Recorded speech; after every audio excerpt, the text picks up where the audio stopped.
Ro Khanna lobbed the most straightforward question a defense secretary could ever face. Will you follow the law?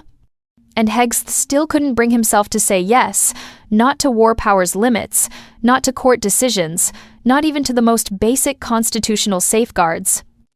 Thank you, Mr. Chairman. Mr. Secretary, I'm hoping we can start where we may have common ground. No war in Iran. In 2016, President Trump was one of the few people on the Republican stage to have the guts to say that George W. Bush's war in Iraq was an utter disaster. He promised the American people no endless wars. Tucker Carlson has said that thousands of Americans will die if there's a war in Iran. He is cautioning that currently neocons are trying to get President Trump into a war in Iran. Representative Marjorie Taylor Greene has said the American people don't want to bomb Iran. Will you today assure the American people and the MAGA movement that you will not bomb Iran unless we are hit? Congressman, it's good to hear you quoting conservatives. When they're right, I quote them. I will tell you this. The president has been earnestly and completely committed to a peace process, has given Iran every opportunity, those talks ongoing, but he also fully recognizes the threat that Iran with a nuclear weapon would exist. Will you commit to us not bombing them? I mean, that's what the conservative MAGA movement is calling for it online. You'll see. I mean, they want a commitment that we not bomb Iran unless we're directly hit. Well, here in this forum, it wouldn't be prudent for me to commit or not to commit. My job is to be postured and prepared in the region, just as the chairman. How about this? Would any potential capability? Would you agree with this analysis that Netanyahu is itching for a fight? If Netanyahu uses American missiles to hit Iran, he's going to drag us into a war there because Iran's going to say they're using American missiles. Our military knows that you cannot just through hits eliminate Iran's nuclear capability. They'll simply go underground, and they will then end monitoring. And unlike Iraq, they're in heavily civilian sites. Will you stand up today and make it clear to Netanyahu that that escalation, what he's threatening just yesterday, is not in the American interest, that he should not be dragging America into war with Iran? Well, Congressman, that question included a lot of speculation.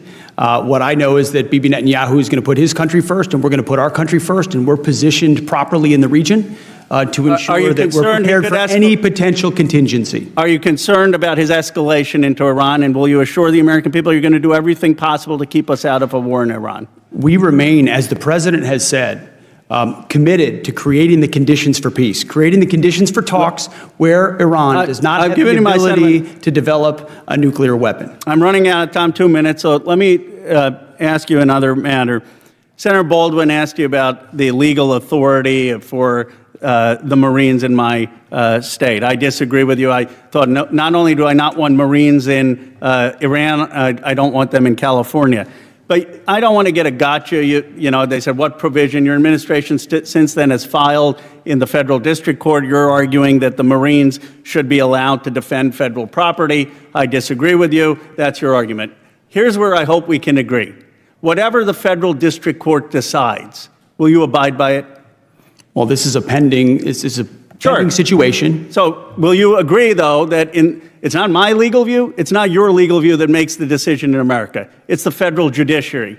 If the federal court in California and the San Francisco district judge orders a preliminary injunction, will you agree to abide by the federal courts? What I will tell you is my job right now is to ensure the troops that we have in Los Angeles are capable of supporting law enforcement in there. Sir, I agree with that, but will you? And we know we have the constitutional and statutory authority. That's fine, but can you just assure us that you'll abide by the decisions of the courts? We've always looked at the decisions of the courts. Well, the vice president has said that he doesn't believe that the courts should be respected in military matters. This is not my lane, but we also recognize that the way in which the judiciary has expanded its powers. But can you just give a simple? Okay, let me ask you this: two simple questions. You got 30 seconds. I'm not trying to trick you. I think it would assure the American people, because it shouldn't be Ro Khanna's view of the Constitution. It shouldn't be Secretary Hegseth's. It should be the Supreme Court and the federal courts. Can you assure the American people on two things? You will respect any Supreme Court decision on this matter about whether the Marines are constitutional, and you will respect the district courts when they rule before the Supreme Court rules.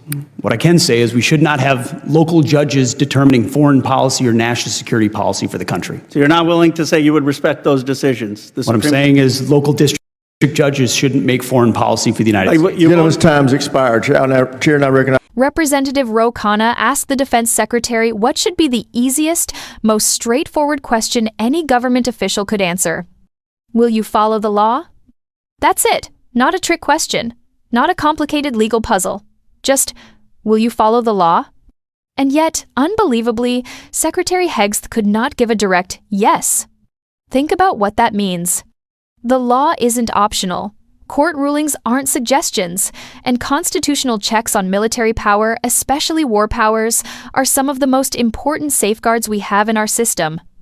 They're designed to stop any one person or any one department from unilaterally deciding when the country goes to war.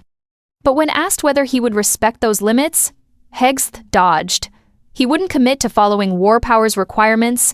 He wouldn't commit to honoring court decisions. He wouldn't even clearly say he'd follow basic constitutional oversight from Congress. And that's the part we need to pay attention to. When someone who oversees the world's most powerful military hesitates to affirm something as fundamental as obeying the law, that's not a small oversight. That's a huge red flag about how he views accountability and civilian oversight. This moment isn't just about one conversation in a hearing room. It's about what it means for democracy when a top official can't confidently promise to respect the legal boundaries that every public servant is supposed to follow.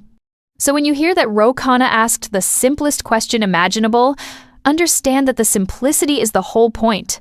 If a leader can't say yes to following the law, the public needs to pay attention. That hesitation tells you more than a dozen policy speeches ever could.